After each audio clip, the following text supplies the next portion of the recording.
My ex left me with our kids and a note that said, "I'll be back in a few years." 6 years later, she came back to find out I had already divorced her. My ex-wife, Vanessa, and I were married for over 14 years. We met in high school and got married quickly. So, we never really had much time to explore the world. But honestly, I thought that was fine because we had each other. We even had 2 kids together.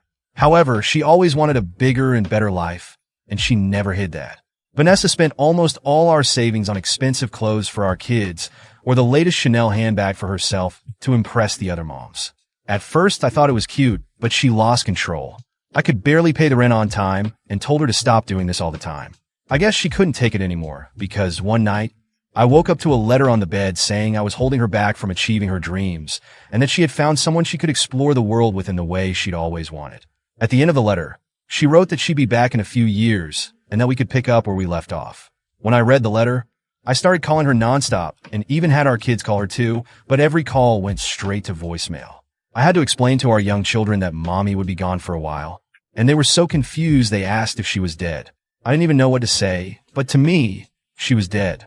It took me months to adjust to being a single father, but once I did, I started feeling a sense of relief.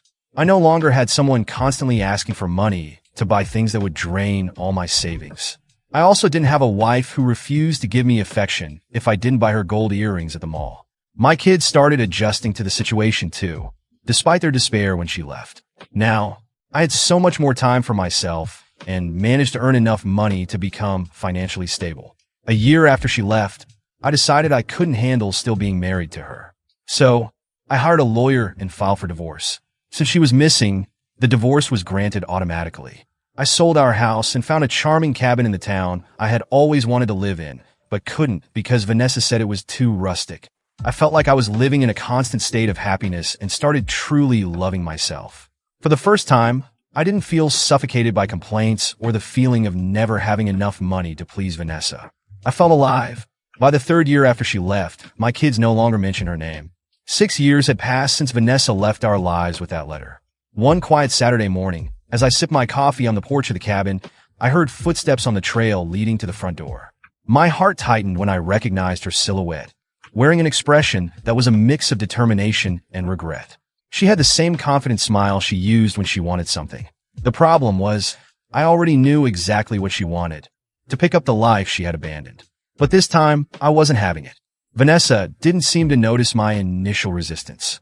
She smiled and said, "Hello, darling. I'm back as promised." Her audacity left me speechless for a moment. I looked her over, noticing that she still wore expensive clothes and flashy accessories.